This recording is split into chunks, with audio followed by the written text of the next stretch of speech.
מבקש ממך בכל ליבי ובזה התפילה שתנחה אותי בדרך ישרה ותודיעני אורח התורה שתדריכני בעמיתך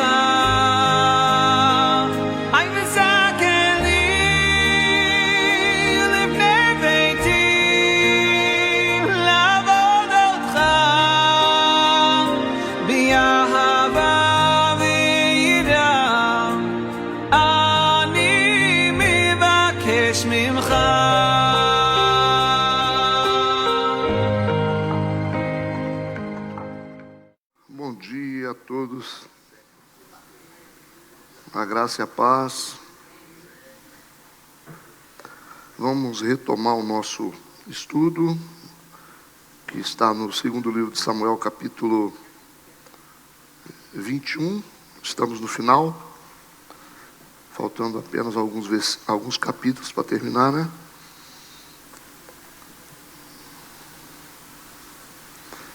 Amém. Vamos orar primeiro. Senhor nosso Deus, nosso querido Pai, nós te agradecemos por estarmos aqui nessa manhã. Pedimos a direção do Teu Santo Espírito para que possamos entender a Tua palavra. Nos leve além daquilo que nós estamos vendo. Nos ajuda a compreender o propósito, fortalece a nossa fé. Abençoe a cada pessoa que está aqui. É o que nós pedimos em nome de Jesus. Amém e amém. Vamos lá.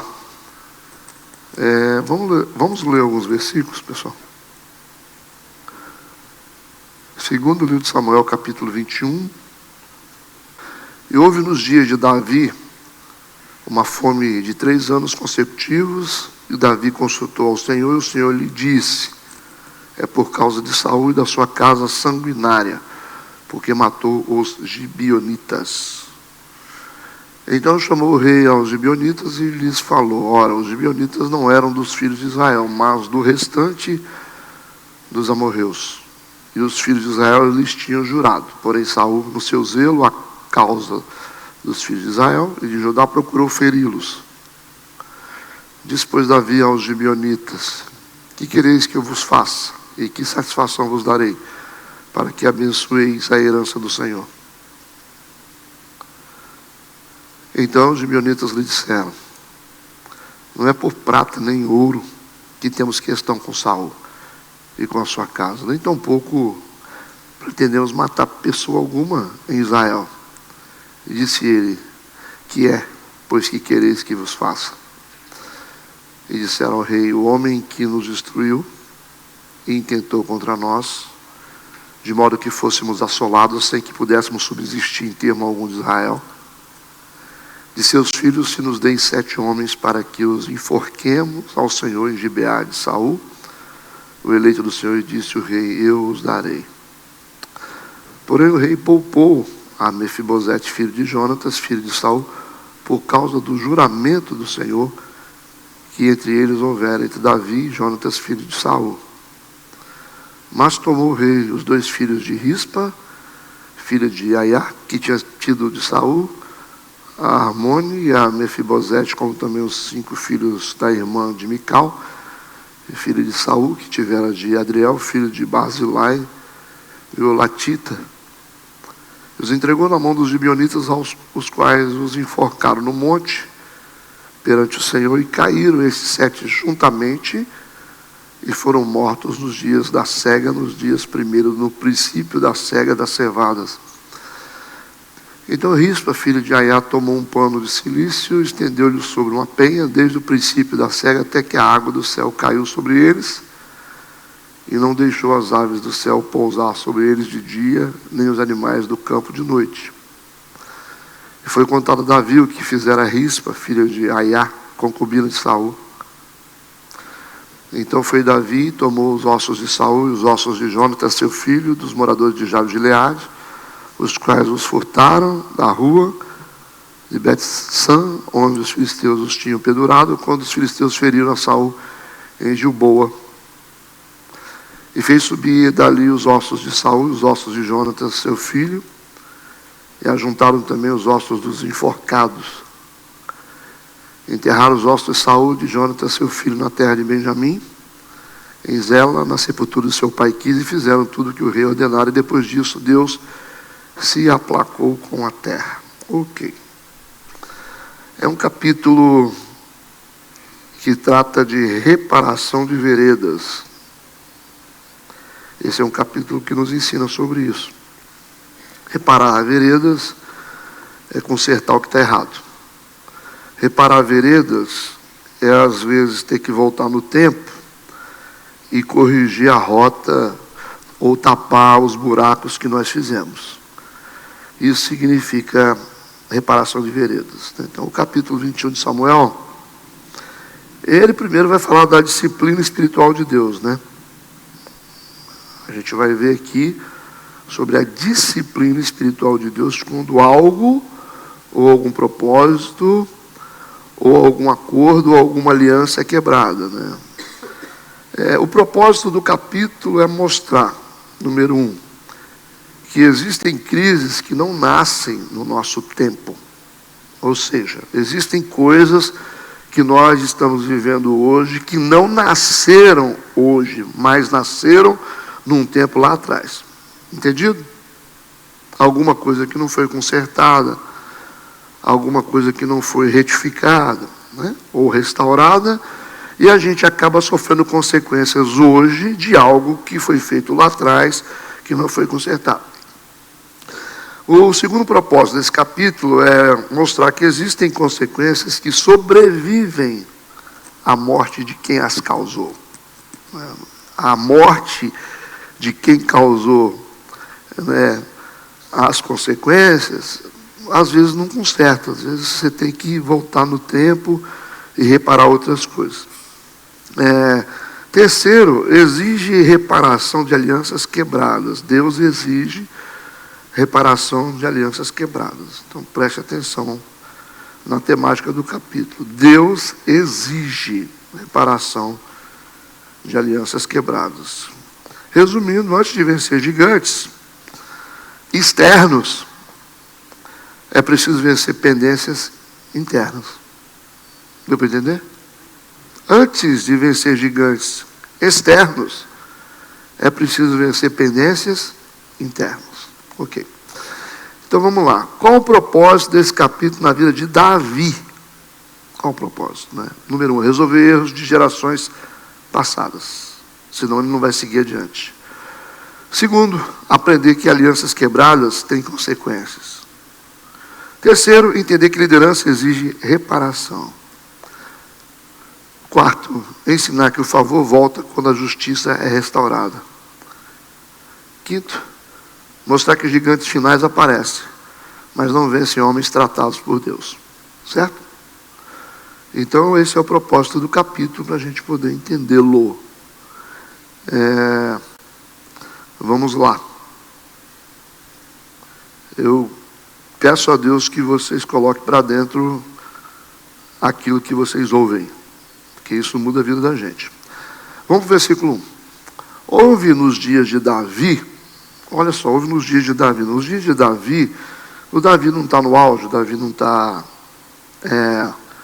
no momento bom, reinando, assumiu o trono, está tudo bem, né? Parece que o Davi conquistou a posição que Deus separou para ele, não é isso?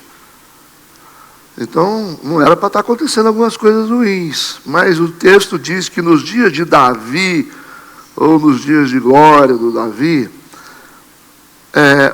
houve uma fome de 3 anos consecutivos. Aí você já imagina, né?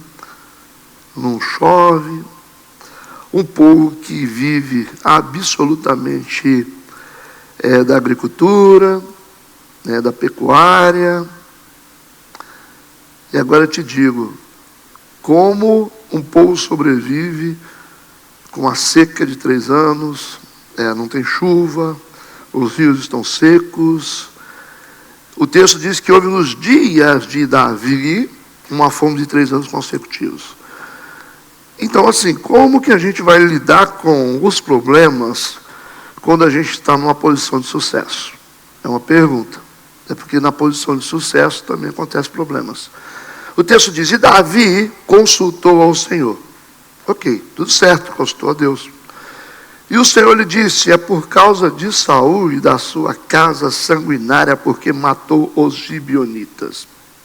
Davi não tem nada com isso. Está sofrendo consequências de um mal que Saul cometeu. Interessante, né?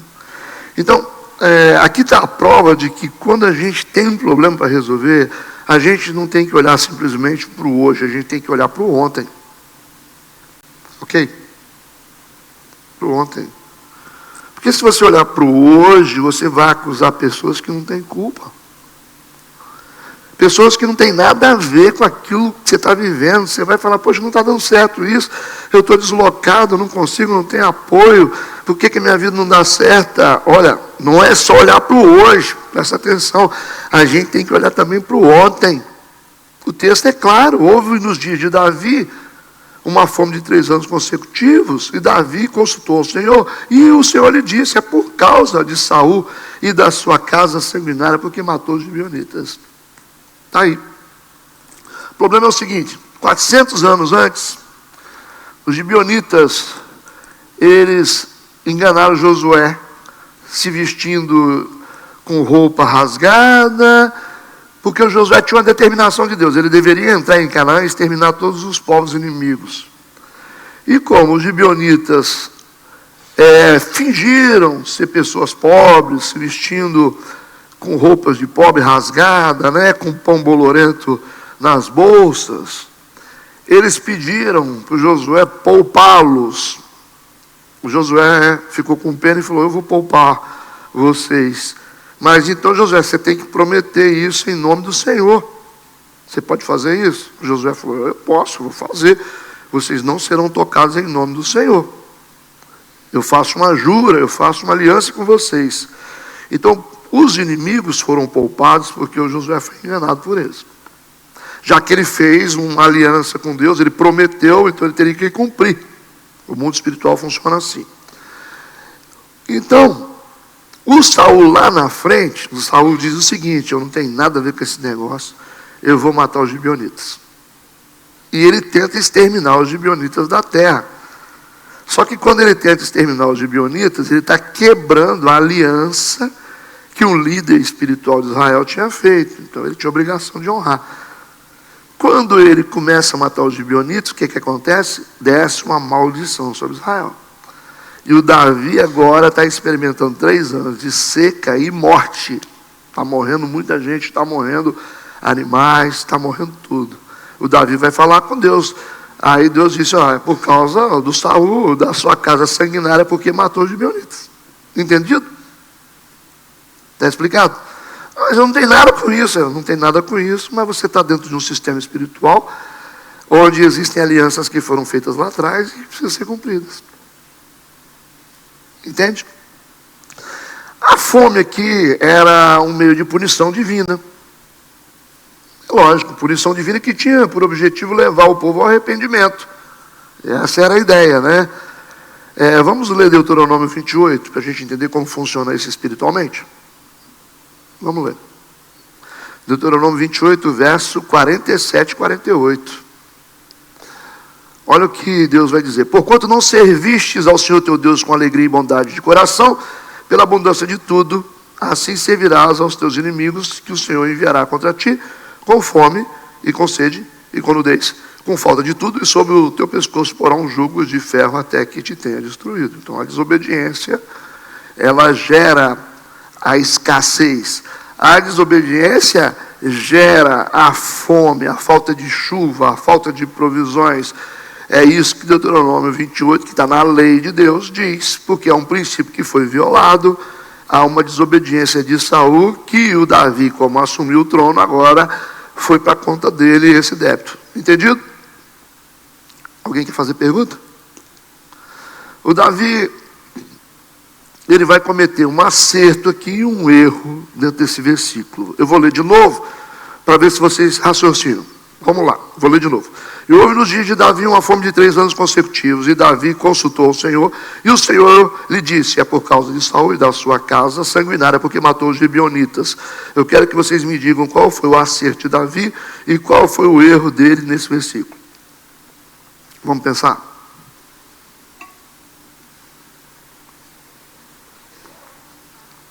Alguém? Exatamente. Ou que ele consultou, é o acerto. E segundo, que ele demorou para consultar. Esperou passar 3 anos, né? 3 anos, o trem está afundando, 3 anos. Um povo que sabe que resposta só está em Deus. Não adianta, né? Quando as coisas acontecem com a gente, a resposta só Deus pode dar. Não adianta você ficar conversando, né? Perguntando, você tem que ir para Deus. Então, o acerto dele foi que ele buscou o Senhor, diante de um caos. Mas, deixou para buscar depois de 3 anos. Isso significa que ele tentou outras alternativas. Está um erro aí, né?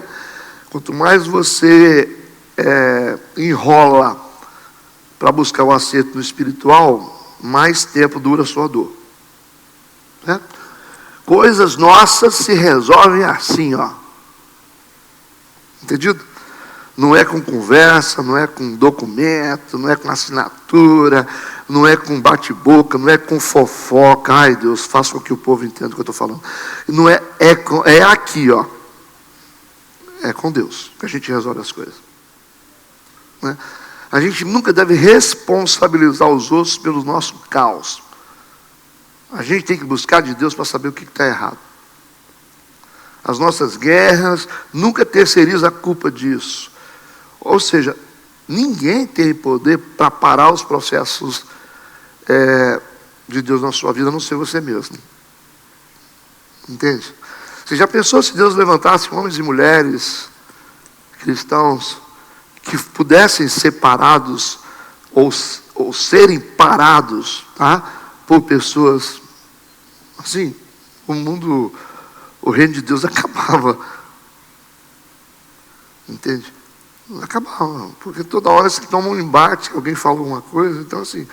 Então as pessoas, elas não podem alterar o nosso destino. Elas não podem, pessoas não têm poder para alterar o nosso destino, a não ser nós mesmos, na nossa relação com Deus. Não tem como. Então assim, se a sua vida não dá certo, esse é um problema pessoal seu com Deus. Entendeu agora? Vou repetir. Se a sua vida não está dando certo, esse é um problema espiritual seu com Deus. Porque se você estiver com Deus, até no deserto você floresce. É isso que os crentes não entendem. Até na fornalha você sobrevive. Até na cova dos leões você fica inviolável. Isso é importante para a gente poder entender. Isso resolve muitas coisas. Então ninguém tem poder para alterar o nosso destino, a não ser nós mesmos. Então não fica com essa onda assim, porque se eu tivesse apoio, se as pessoas... Para. Tá bom? Para. Pode vir um mundo contra você. Se Deus estiver com você e você confiar em Deus, ninguém vai parar você. Ninguém tem poder para isso, a não ser você mesmo. Isso é interessante, né? Então, quando tiver problema, vá a Deus. Quando as coisas não derem certo, vá a Deus. É isso. O Davi errou, deixando de buscar a Deus imediatamente, demorou 3 anos, né? Mas as Escrituras, elas dão um diagnóstico, né? As Escrituras dão um diagnóstico. Por que os problemas acontecem? Deuteronômio 11, verso 13 em diante. Vamos ver o que a lei diz. É um documento do reino espiritual. Está escrito, né? Então, Davi deveria entender isso.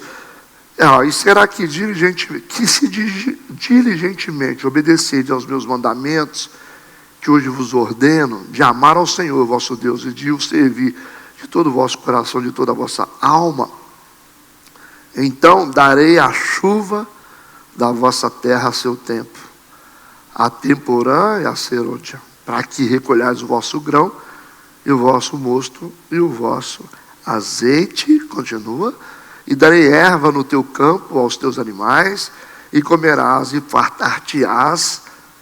Guardai-vos que o vosso coração não se engane, e vos desvieis e sirvais a outros deuses, e vos inclineis perante eles. Ponto. Está na lei. É só olhar para a lei. É só olhar para a Bíblia para você entender o seu diagnóstico. Puxa vida, se não está chovendo, se a chuva não veio na hora certa, se eu não recolho o meu grão, o meu azeite, o meu vinho, a minha uva, os meus animais estão morrendo, então eu vou voltar para esse texto, versículo 13. E será que, porque é um texto da lei, entendido? É um texto dos mandamentos. E será que, se diligentemente obedecer aos meus mandamentos, que hoje vos ordeno de amar ao Senhor vosso Deus e de o servir de todo o vosso coração, seu coração não pode estar dividido. Às vezes você quer servir o mundo e quer servir a Deus. Você quer servir as coisas da vida e quer servir a Deus. Então não dá para você ter chuva. Você tem que escolher entre Deus e a sua vidinha boa. Tá certo? Pode ter vidinha boa com Deus? Pode, né? Contanto que você saiba dar o que é de Deus a Deus, o que é de César a César. Mas às vezes você dá tudo para César e não dá para Deus. Observa. De amar ao Senhor vosso Deus e de servir de todo o vosso coração. Onde você estiver, que você tem um propósito divino para estar lá. Qual o propósito que tem de você estar lá? Em que Deus foi glorificado. Então isso é amar a Deus de todo o coração. Então, se você fizer isso, você está dizendo, se você obedecer aos mandamentos, se você amar a Deus de todo o seu coração, então darei a chuva. A torneira abriu. Aí não tem chuva, Davi. Davi, tem alguma coisa errada.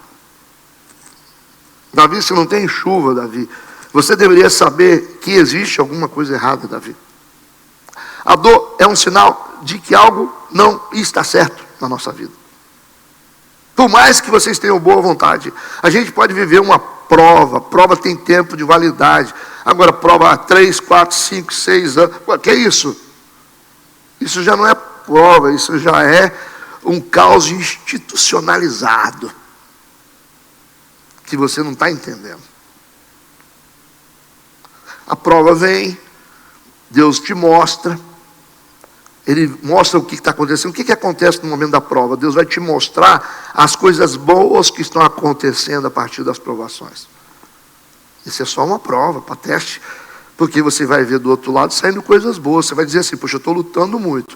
Aí você olha para a sua conta bancária, mas eu estou ganhando dinheiro. Eu estou lutando muito, estou sofrendo muita coisa. Mas batizei.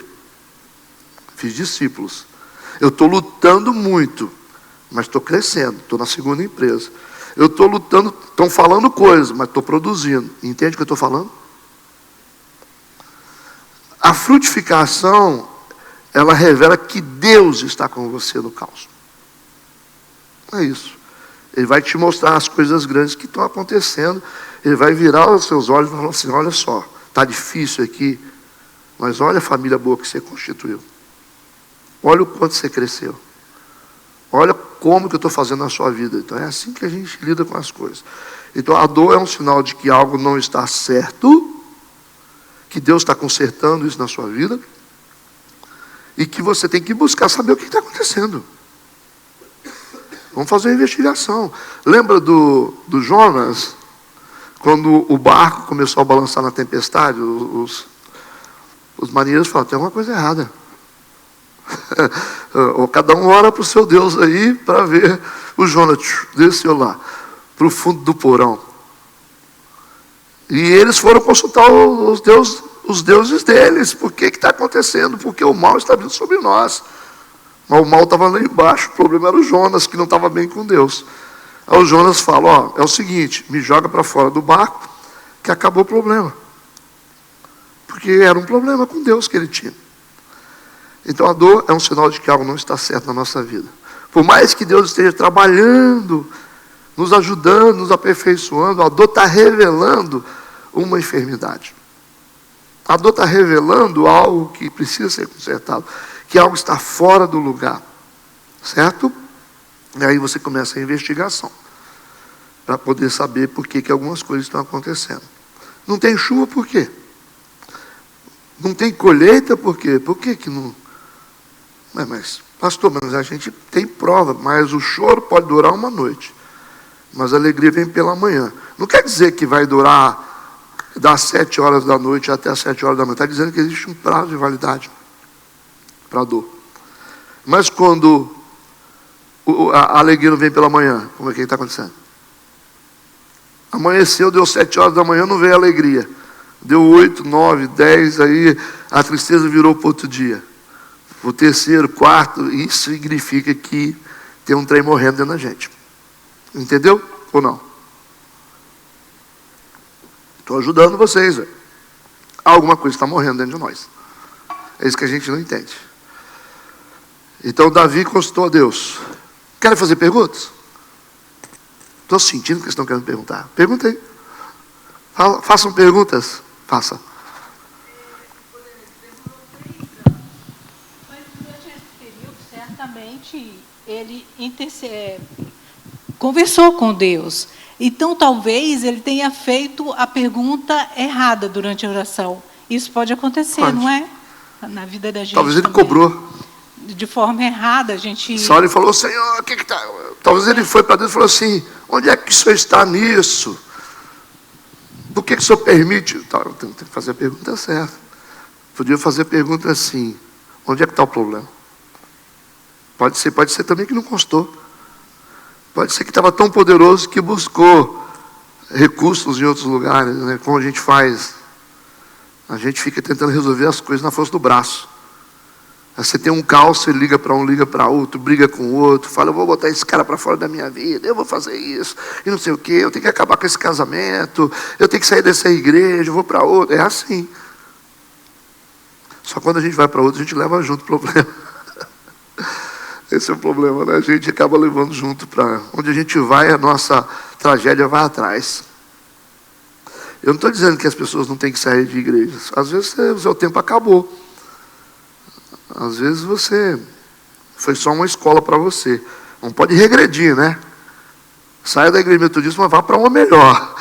Não volta para trás, não. Tem entendido? Vai para uma melhor que você possa aprender, crescer. Não vai atrás de protagonismo, não. Agora, quando você fala assim, eu vou para uma igreja menorzinha, eu tive uma irmã aqui que ela falou assim, bispo, eu vou para uma igreja menor, porque eu gosto de igreja pequena. Eu falei, é mesmo? Legal, né? Eu falei, tá, igrejas pequenas não oram para crescer? Ou vocês acham que não? E quando crescer?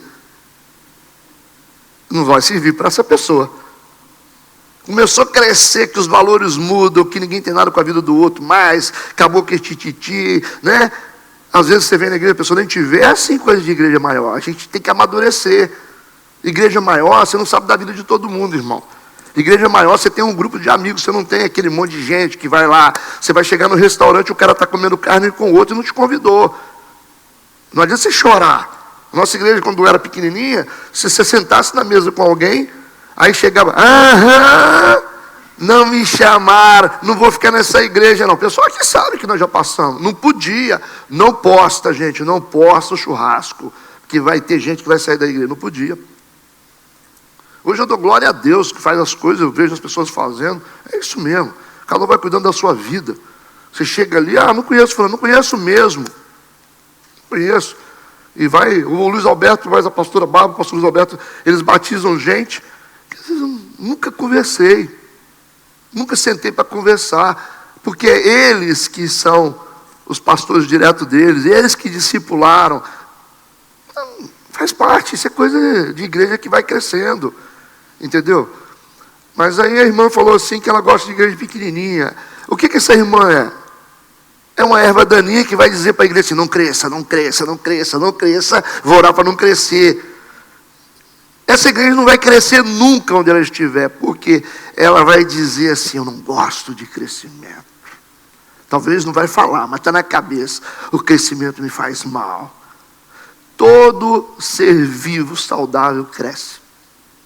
Você não precisa mandar.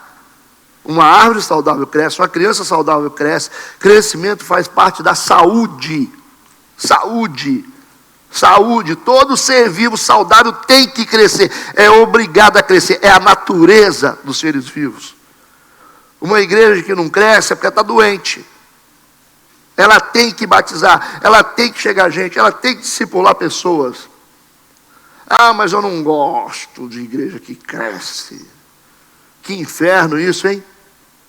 Que mentalidade é essa? Graças a Deus que quem se incomoda com o crescimento tem que ir embora dessa igreja. Porque isso é uma erva daninha dentro de uma igreja que cresce. Você está ficando doido? Que loucura é essa? Eu não gosto de igreja que cresce.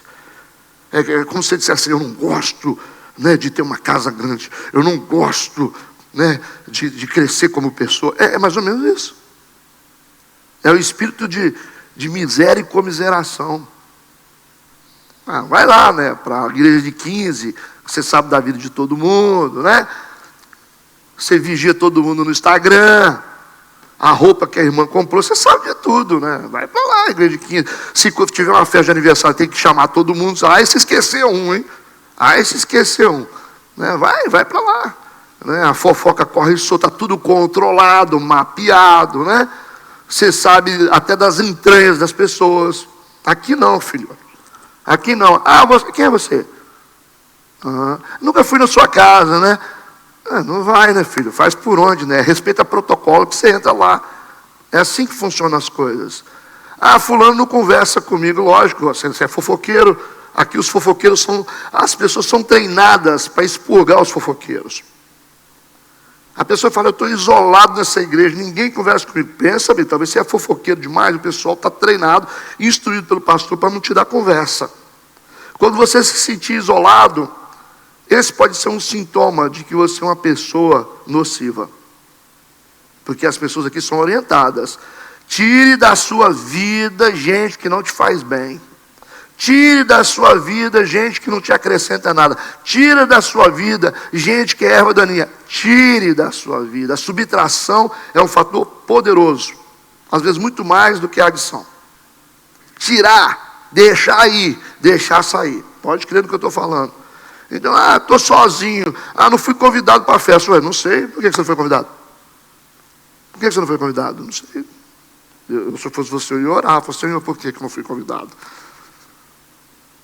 Não é isso? Que pessoas boas são lembradas rapidinho. Quando você compra uma picanha, você já pensa em quem você vai chamar. Porque é confortável, é gente boa, fala de coisas boas. É isso, a vida é essa. Sabe a diferença que existe dessa igreja para outra? Porque eu falo.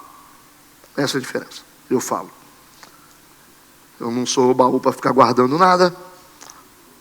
A diferença é essa, eu falo. E eu falo e deixo a porta aberta, né? O bom é isso, né? Eu nunca digo fique. Não, a porta está aberta, está destrancada. Sabe por que não vai embora? Porque vocês sabem que eu estou falando a verdade. É só por isso. A consciência não deixa. Porque vocês sabem que eu estou falando a verdade. E quem fala a verdade não merece castigo. Amém. Pode falar. A verdade. Tá. Deixa eu tentar formular da melhor maneira. Sobre essa questão da maldição, o mal que caiu devido ao que Saul fez, quebrou uma aliança, uma promessa, e acabou indo sobre o povo, né? Aqui a gente vê algo que é por estar debaixo da mesma cobertura espiritual, né? Não é questão de geracional, tipo linhagem de sangue. Igual quando nossos avós fazem alguma coisa e vai passando para quem é do mesmo sangue e tudo mais vai passando. Quando a gente traz isso para a igreja, eu queria saber se, para isso acontecer, precisa somente a liderança quebrar algum voto, alguma promessa, algo do tipo, que vai recair sobre os irmãos, ou qualquer irmão, qualquer membro que também não for de acordo ou não cumprir com o que foi estabelecido, quebrar aquilo, também recai sobre. E se é necessário uma figura de liderança para poder quebrar esse mal, quebrar essa maldição, ou qualquer um também é capaz de fazer isso, porque nesse caso vemos que foi Davi o que teve que falar, não, vamos parar aqui, vamos fazer alguma coisa para poder tentar quebrar isso. Ou se alguém do povo tivesse se levantado para poder tentar fazer isso, é isso que eu quero tentar entender, se está sobre a figura de liderança ou se pode recair também sobre a igreja. Depende em que nível foi feito, foi cometida a iniquidade. Depende do nível, né? Aqui foi a nível de liderança. Recaiu sobre a responsabilidade do Davi, porque ele é o rei de Israel. O peso caiu sobre a nação. Por exemplo, essa igreja aqui, vamos dizer que a igreja comete um erro grave. Vou dar um exemplo assim.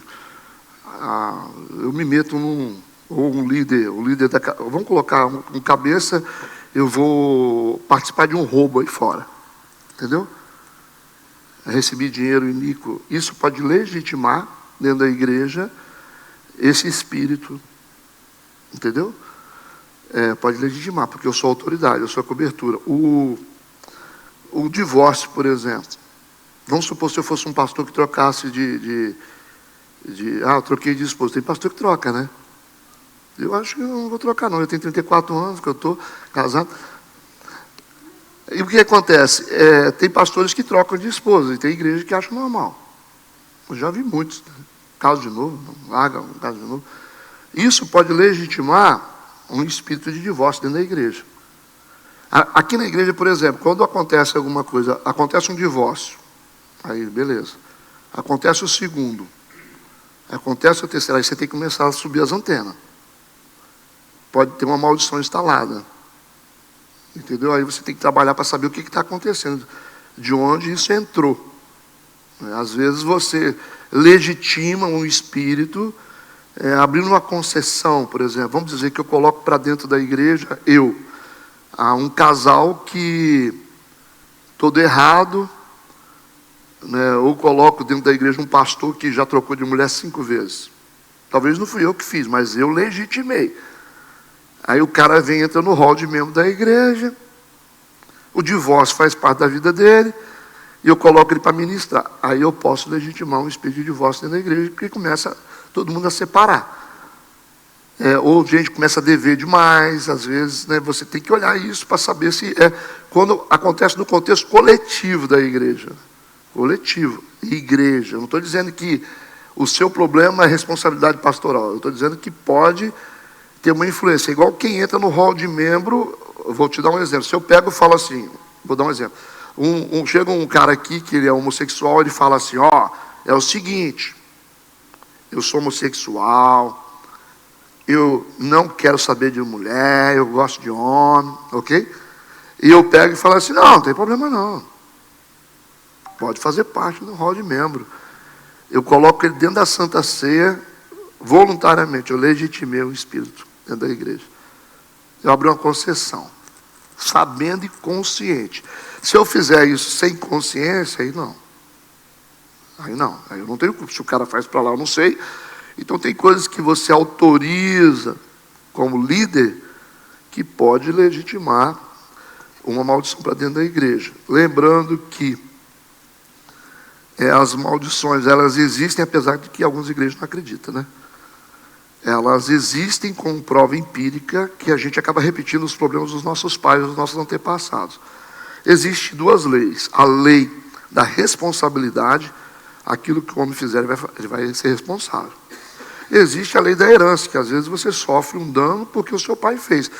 Se seu pai mata um cara, derrama sangue dele, e esse pecado não foi redimido, esse sangue vai ser cobrado nas gerações futuras, até a 4ª geração.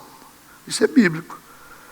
Se seu pai ou sua mãe foram pai de santos lá, cabeça do espiritismo, fizeram pactos e alianças, ele é autoridade, ele bota todo mundo no cesto. Se esse cara não se arrepender em nome de Jesus, o espiritismo vai tomar conta da sua vida. Isso acontece com muitos crentes. Eles começam a sentir sintomas, porque o pai era um médium lá, Então ele, como autoridade, você, por exemplo, você tem autoridade para consagrar um filho seu. Não tem os pais que vêm aqui consagrar os filhos? Que autoridade tem essas crianças que são consagradas na igreja? Nenhuma. Porque enquanto a criança é criança, a autoridade, a regência dela é o pai e a mãe. Aí o pai vem aqui e fala: pastor, eu quero consagrar Jesus. Está consagrado, está coberto, está autorizado, está ligado no céu. Agora, eu quero consagrar na macumba. É o direito dos pais. Então, as maldições, elas vêm seguindo através dos nossos antepassados, dos nossos pais, dos antepassados, mas também vem por causa dos nossos próprios erros. A gente fez a coisa errada, a gente sofreu. Mas, voltando, e já encerrando isso aí, uma autoridade é responsável por quebrar, nesse contexto, sim, porque foi legitimada a maldição a partir de uma autoridade, que era o Saul. Quando outra autoridade entra, que é o Davi, a conta está lá ainda no caixa da igreja. Ué, igual uma dívida. Saiu o pastor João, deixou uma dívida de R$1.000, assumiu o pastor José, está lá na conta da igreja para resolver. Ué. É a mesma coisa. Tem pastores que deixam a igreja um caos. Um caos. Nós tivemos um caso no passado, que eu gastei mais de 5 anos para redimir a igreja de uma dor. De um pastor que estava dentro da nossa igreja. A igreja ficou ferida emocionalmente, que eu gastei muitos anos para poder curar a igreja. Acho que é por isso que a nossa igreja ela trabalha muito com essa questão de restauração e cura. Porque a igreja ficou ferida muitos anos por causa disso, da dor, da decepção. E aí eu tive que fazer um monte de coisa, tive que trazer gente de fora, aprender sobre cura interior, para restaurar a igreja. Foi muito dolorido. Entende? Então, assim, existe a consequência coletiva quando o crime acontece a partir de uma autoridade. Não sei se eu expliquei. Mais ou menos, né? Então, vamos lá. Versículo 2.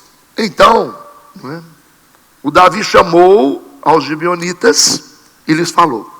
Aí tem um parênteses aqui.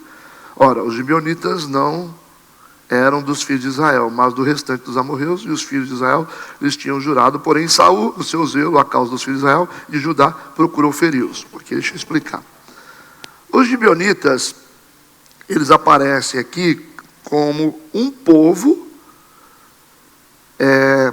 que fazia parte dos cananeus que estavam nas montanhas, né?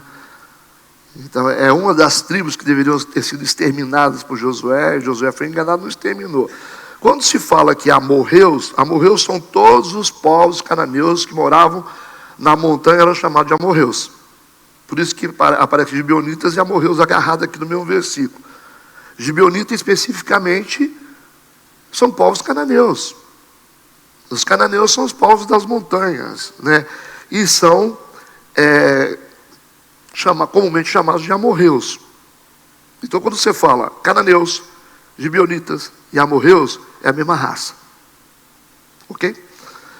Então, o texto está dizendo o seguinte, que o Saul, ele matou ou tentou exterminar os gibeonitas, ou seja, fazendo o trabalho que Josué não fez. Ele tentou exterminar, mas não conseguiu. Não conseguiu exterminar. E o texto diz que foi por causa do seu zelo, a causa dos filhos de Israel e de Judá. Ele procurou feri-los. É um pretexto, né, de ser fiel à lei divina, ele tentou matar. Por isso que ele vai tentar exterminar os gibeonitas. Ele queria fazer o serviço que o Josué não fez. Mas com isso ele fez o quê? Ele violou um juramento. Ele violou um juramento. Um juramento solene e criou uma culpa nacional. Ele criou uma culpa nacional. E por isso que não está chovendo. Por isso que não está chovendo. Por isso que a seca veio. Podemos seguir? Vamos lá, versículo 3. O Davi chamou os gibeonitas e Davi disse aos gibeonitas: que quereis que eu vos faça? Vocês têm que lembrar o seguinte, que gibeonitas aqui é submisso ao povo de Israel. Eles não têm poder para decidir nada, não. O Davi está sendo humilde para dizer o seguinte: olha só, a gente entende que o mal que está acontecendo com Israel foi por causa de uma maldição que a gente cometeu erros com vocês. O que a gente tem que fazer para acertar isso? É isso que ele está falando. Ele pergunta: o que vocês querem que eu vos faça? Porque o Josué, quando ele poupou os gibeonitas e descobriu depois que ele foi enganado pelos gibeonitas, ele falou: tudo bem, vocês me enganaram, eu jurei, não posso tocar em vocês, mas vocês vão ser rachador de lenha e tirador de água o resto da vida agora, a gente. Viraram escravo. Ficaram vivos, mas viraram escravos. E ele diz: e que satisfação vos darei para que abençoeis a herança do Senhor? Não quer dizer que os gibeonitas têm poder para abençoar. Não quer dizer que os gibeonitas têm poder espiritual para abençoar Israel. Eles não têm esse poder. As palavras aqui do escritor não foram bem colocadas. O que significa é o seguinte, no hebraico original, é o seguinte: o que a gente tem que fazer para que vocês removam a acusação? O que a gente tem que fazer para que cesse a reivindicação do sangue? Ou para que haja reconciliação? Para que a gente apazigue a ira de Deus? Entendeu? Porque depende deles. É igual se eu te faço um mal. Se você não me perdoar, vai ficar um mal. Vai ficar um mal. Você tem que me perdoar. Eu dependo do seu perdão, não é que eu tenho que me humilhar para você. Na Ilhas Fuji não foi feito isso? Quando mataram os missionários lá? Os missionários entraram nas Ilhas Fuji para evangelizar.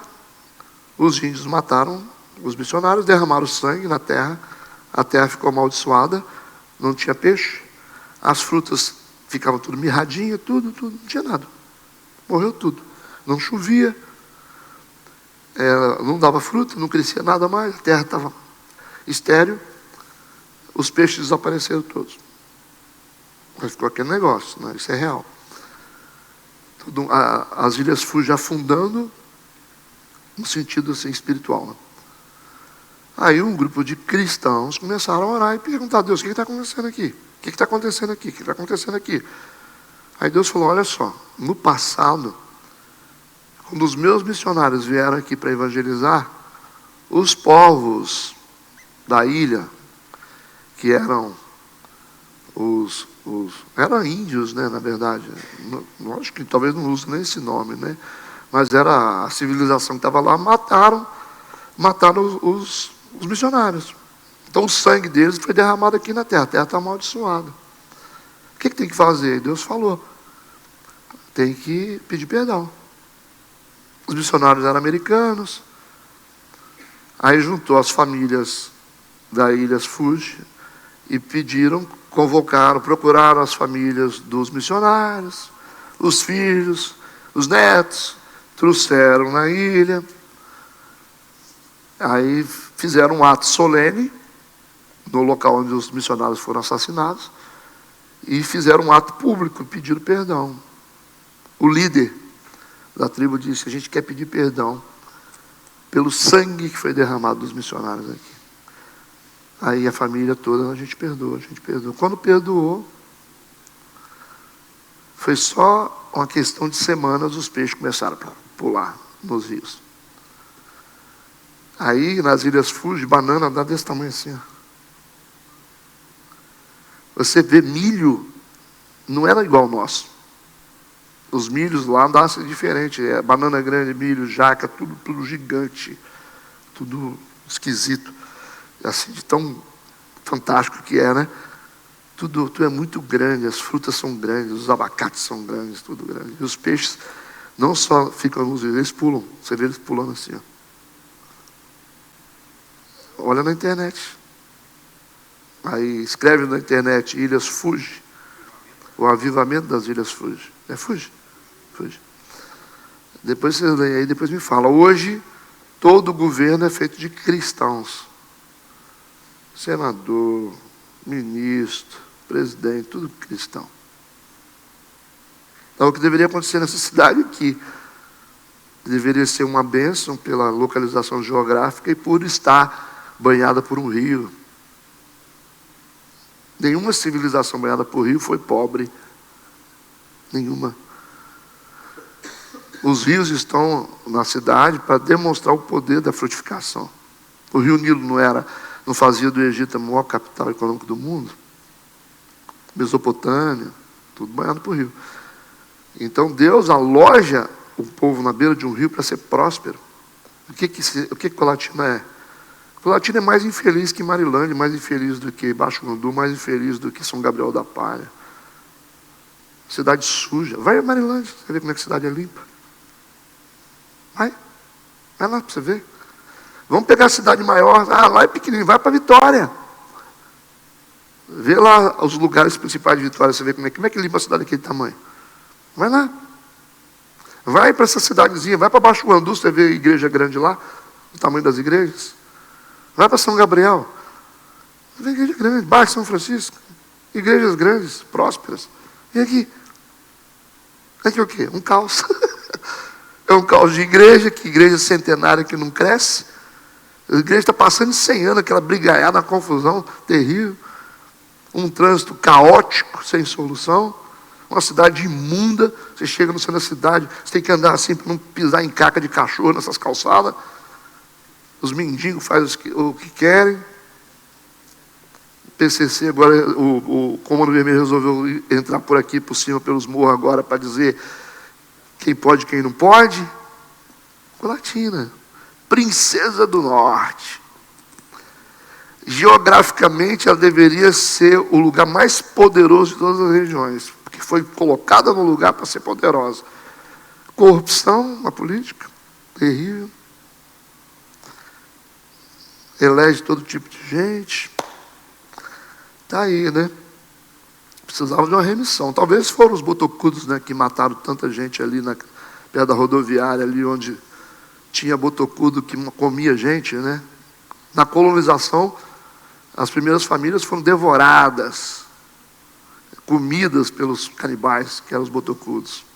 Tem sangue ali para o lado daquele Conde de Linhares, Colatina Velha, o que foi derramado de sangue de famílias europeias ali. Tiveram que mandar exército para poder permitir a colonização de Colatina, para poder, que senão não tinha jeito, eles matavam tudo. Aí conseguiram, o exército espalhou esses índios para todo lado, eles estão tudo quanto é lugar espalhado, agora não tem mais força. Mas comia gente.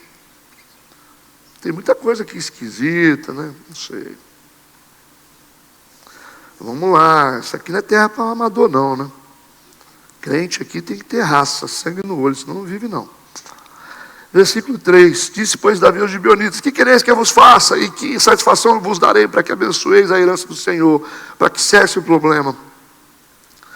Isso não era dependência da bênção deles, era a necessidade de reparação da injustiça cometida contra eles.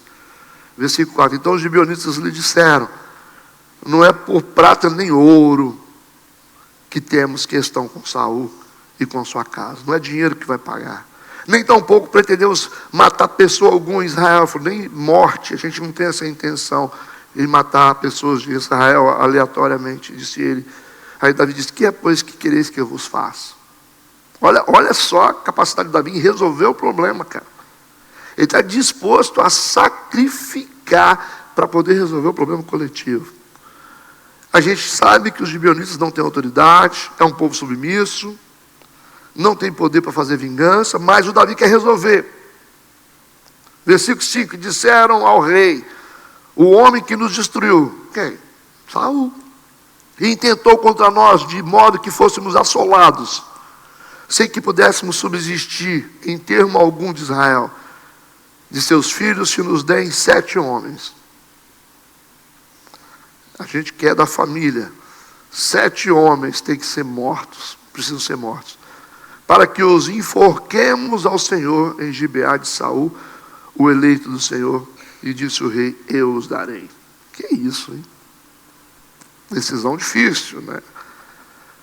Quebrando os ovos para fazer o omelete.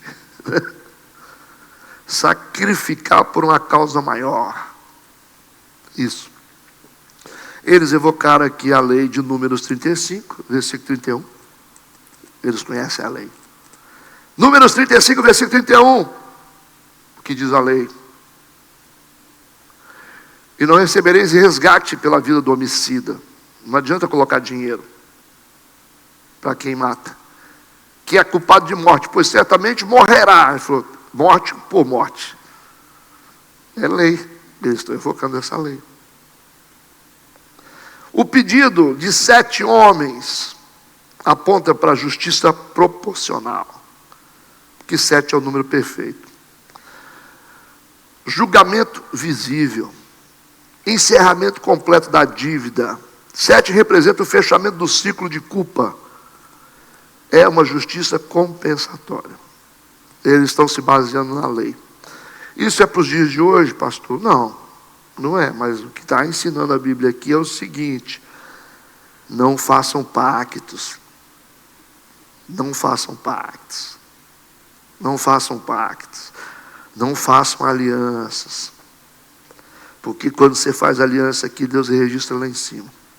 Eu fico olhando aqui, o pessoal vem aqui na frente, quer ser membro da igreja metodista, eu fico só olhando, tá certo. Vai arranjar um problema para vocês não tinham. Aliança requer responsabilidade e direitos. Só que a igreja só pensa em direito, não pensa em responsabilidade. Vocês têm a obrigação de ajudar a igreja na sobrevivência dela, em oração, cuidado, lealdade. Sejam desleais com a igreja metodista, depois vocês têm que subir daqui. Vocês vão tratar comigo, eu não tenho olho atrás, vocês vão tratar com quem está lá em cima. Esse é o grande problema. Ninguém é obrigado a fazer aliança, ainda mais em cima de altar. Eu quero ser membro. Tá certo. Aí o pessoal fica preocupado, pastor, fulano fala mal da igreja, está tomando Santa Ceia. Deixa ele tomar, rapaz. Deixa ele tomar. Paulo diz que Santa Ceia é veneno e é remédio ao mesmo tempo. É remédio para os leais e é veneno para os desleais. Ele diz, por isso que existe tanta gente que já dorme. Dorme na Bíblia significa morte. Tem muita gente que morreu. Não estou nem aí. Você nem frequenta a igreja, rapaz. Não estou nem aí para nada. Não obedeço essa igreja, não. Essa igreja... Aí na Santa Ceia, coloca a mãozinha no bolso, fica aqui, na fila. Vem para cá, meu querido. Vem para cá. O sistema aqui é bruto. Vem. Enche a boquinha de pão e de suco de uva. Para uma igreja que você só maltrata e pisa nela e fala mal dela. Vem para cá. Mas acompanhe o sintoma depois. Vocês não se preocupem com isso. Pastor, pelo amor de Deus, olha lá.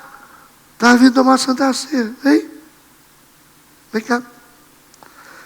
Vem beber do suco, do sangue e do corpo que você não ama e respeita, que você não ama e defende, que você é desleal com ela. Vem para cá. Depois você vai anotando na sua caderneta os sintomas que vão aparecer na sua vida. As pessoas não lembram. Nossa, o que está acontecendo comigo? Não, pastor, o que é isso? Eu não fiz nada. Esse é o problema aqui. A gente esquece. Por isso, ninguém é obrigado a fazer aliança. Porque o problema da aliança não é que o pastor cobra, é que Deus registra. É isso que está escrito aqui. Vocês têm a obrigação de proteger o corpo. Vocês têm a obrigação de zelar pela sobrevivência do corpo de Cristo. Não toca no corpo de Cristo. Vocês vão ver eu fazer o que vocês quiserem, eu faço. Com a minha vida agora, com o corpo, é ruim, hein? Eu não sou menino. Se eu não puder ajudar a igreja, nunca vou fazer nada para prejudicar a igreja de Cristo. Para fazer o irmão desistir da vida, falar, você vai fazer fofoca para o irmão ficar com raiva de você, para você ter dúvidas sobre o caráter do... Nunca. Isso aí não. Agora, tem gente que se arrisca, né? Tem gente que se arrisca. Esse negócio não pertence a gente, não. Esse é o problema. Pastor aqui é só secretário. O dono desse negócio aqui é vivo. E está sentado num trono. Pode ter certeza. Então, quando você jogar uma pedra para machucar a igreja, a Bíblia diz, ai daquele que fizer tropeçar um pequenino. Se alguém sair da igreja por causa de conversa fiada sua, você se prepara. Se prepara. Se alguém desistir da fé, se alguém desviou, o ai na Bíblia se chama maldição. Tá? Eu só estou dando o contexto aqui, porque infelizmente o tema é esse aí. O cara desiste, não vem ninguém. Por quê? Ah, porque fulano ficou falando. Ah, tá certo. O Davi vai entregar aqui a família ou os descendentes de Saul. Porém, versículo 7, o rei poupou a Mefibosete. Por que poupou a Mefibosete? O que vocês acham? Que ele é bonito? Que ele é aleijado? Por quê? Porque ele tinha um pacto com Jonas. Porque ele sabe quem é Deus. E o pacto com Jonas foi feito em nome do Senhor. Esse é o problema. Ele vai tocar no Jonas? Davi é bobo? Então ele poupou Mefibosete, filho de Jonatas, o contexto está explicando, filho de Saul, por causa do juramento do Senhor, que entre eles houvera, entre Davi e Jonatas, filho de Saul. Está explicado. Na cultura do Oriente Antigo, palavra empenhada era identidade. Juramento feito em nome de Deus era irrevogável. Quebrar um pacto era profanar o nome de Deus.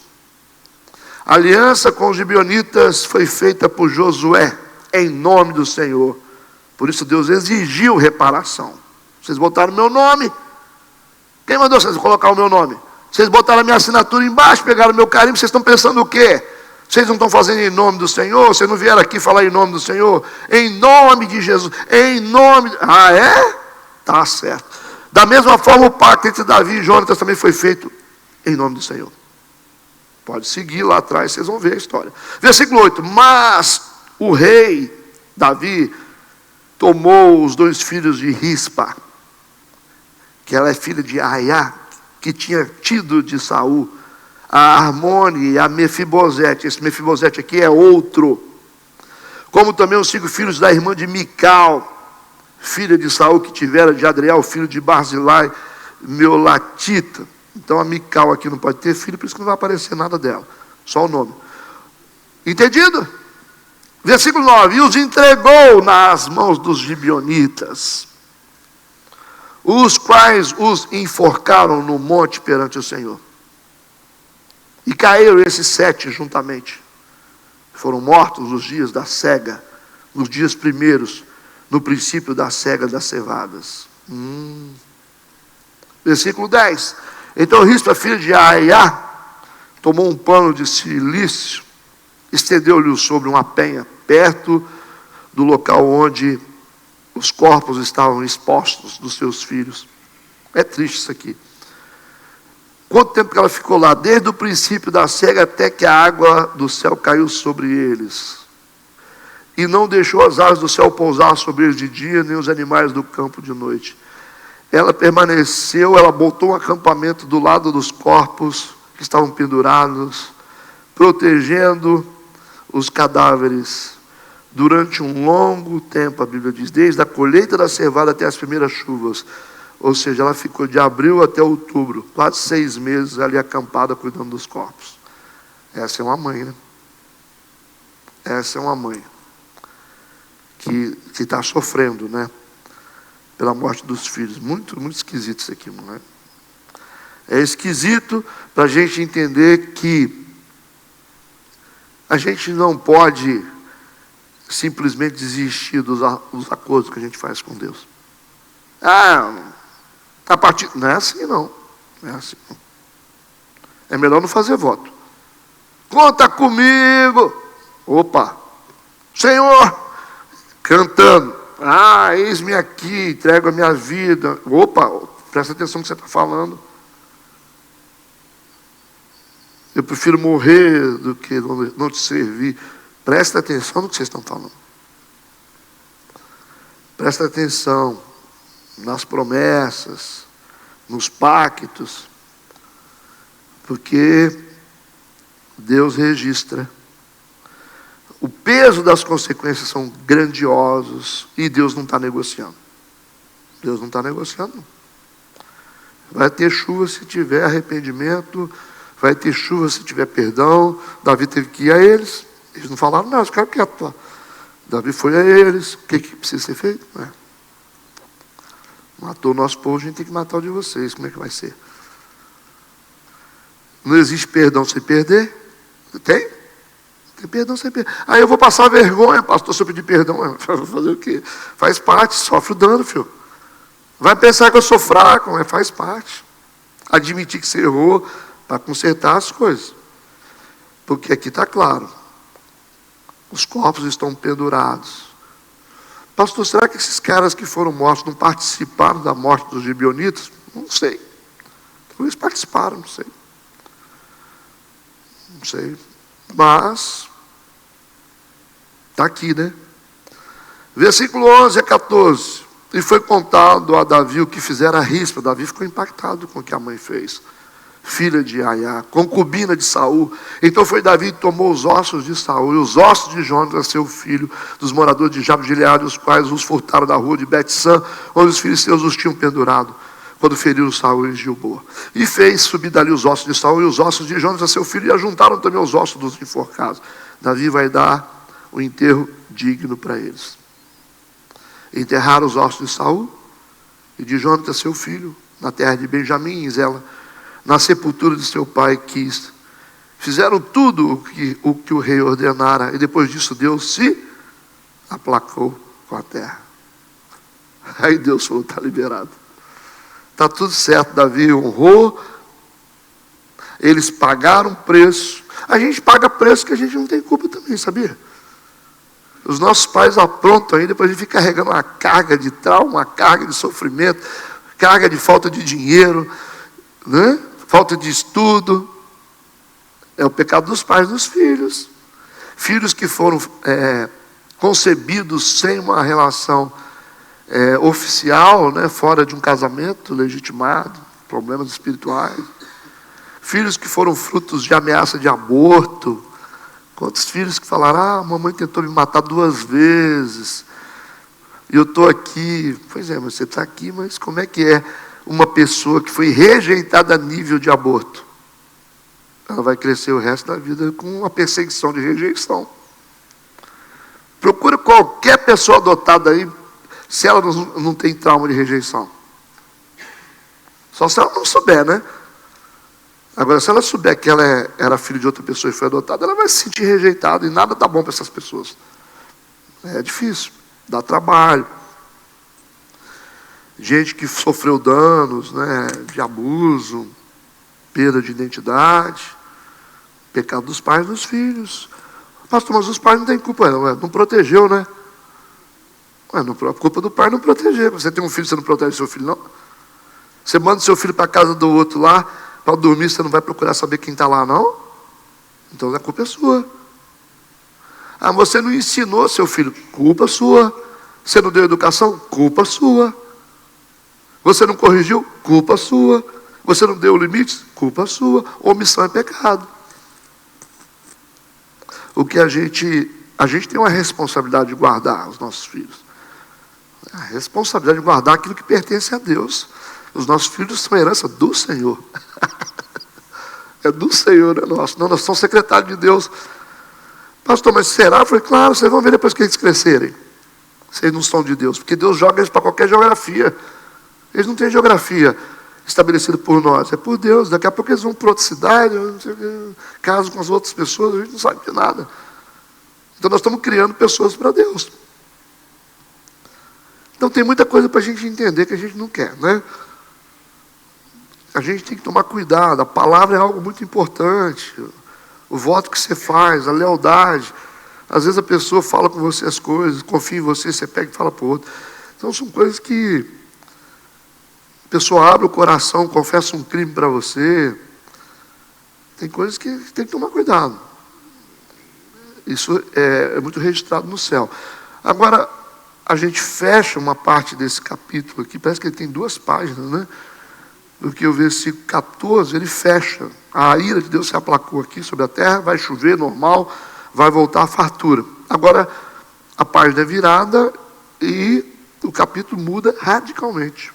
O versículo 15 já muda, vai falar sobre as pelejas do Davi. Tiveram mais os filisteus uma peleja contra Israel.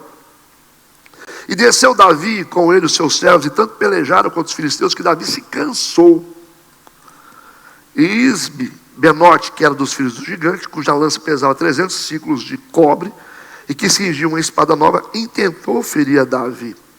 A gente vê os ataques dos filisteus contra Israel recorrente, não para. E vemos aqui também que esse gigante, ele vai tentar atacar o Davi justamente no momento que o Davi está cansado. O diabo é sagaz, né? Ele vai atacar os filhos de Deus quando você está cansado, quando você está com um problema. Ele vai separar o seu melhor efetivo, porque o Isbibenote, que era um gigante, tinha uma lança que pesava 300 ciclos de cobre. Essa é a capacidade de ferir, de matar, de ferir, de matar gigante. Toda a investida de Satanás contra o homem de Deus, a mulher de Deus que está cansado. Ok? Então vigia quando você está cansado. Quando você diz assim, eu estou cansado. Estou cansado. A gente cansa mesmo. Mas a gente tem que ficar olhando para os lados. Quando você estiver cansado, olhe para os lados. O Sansão ficou cansado, deitou no colo errado. Perdeu o cabelo. Versículo 17, porém Abisai, filho de Zeruí, o socorreu. Deus é bom, né? E feriu o filisteu e o matou. O cara é bom, hein? Matou um gigante.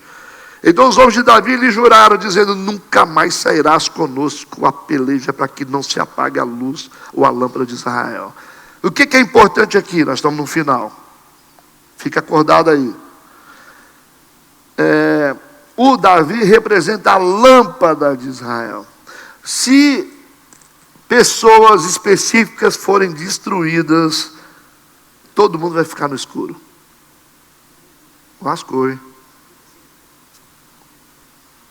É complicado.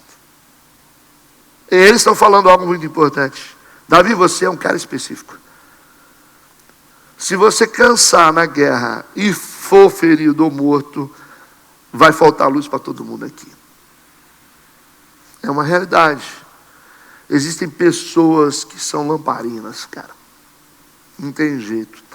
Existem pessoas que são lamparinas, é igual família. Às vezes você tem um cara que é o alicerce da casa. Eu vejo famílias aí que tem um que conduz todo mundo. Imagina, vocês que têm famílias, se imagina sem esse cara. Se imagina. Se imagina. Vocês que têm famílias que tem os homens da família que cuida, ou a mulher que é guerreira, que ora, que conduz todo mundo, né? Fica todo mundo indo na aba espiritual, Deus protege a família por causa dela, né? As pessoas são abençoadas por causa dessa mulher guerreira. Imagina se o diabo tocar nessa coluna. Então, a gente tem que saber o que a gente deve guardar. Porque o nosso mundo se desfaz. Eu vejo famílias que depende tanto de uma pessoa só. Em tudo. É o mantenedor de tudo, de espiritual. Se o diabo tocar, a família vai tudo pro buraco. Então vocês têm que saber por quem vocês oram, por quem vocês intercedem, quem precisa ser mais guardado. Então guarde as lamparinas, protejam, para que o coletivo não fique no escuro. É estratégia de guerra. Por isso que perder um líder como Davi significava perder tudo.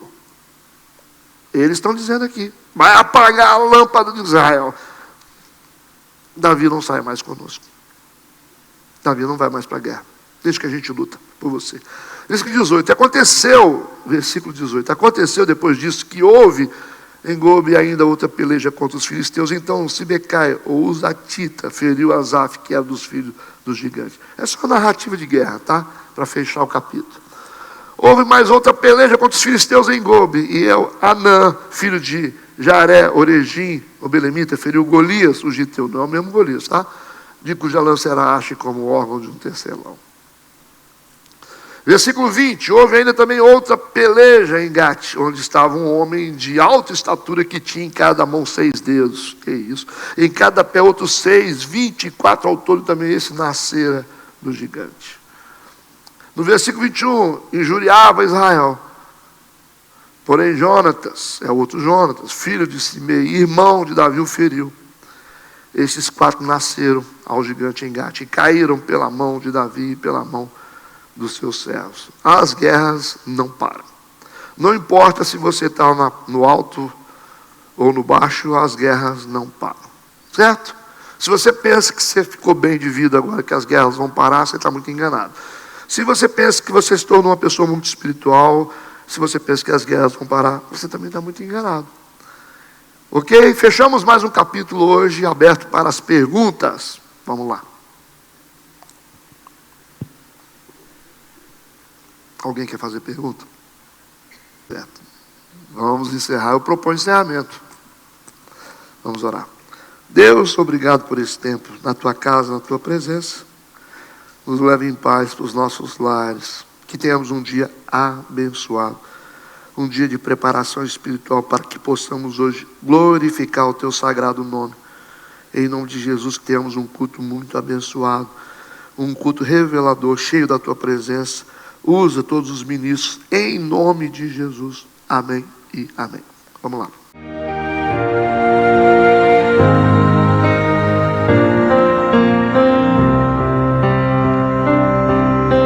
ריבונו של עולם, אני מבקש ממך בכל ליבי ובזה התפילה שתנחה אותי בדרך ישרה ותודיעני אורח התורה שתדריכני בעמיתך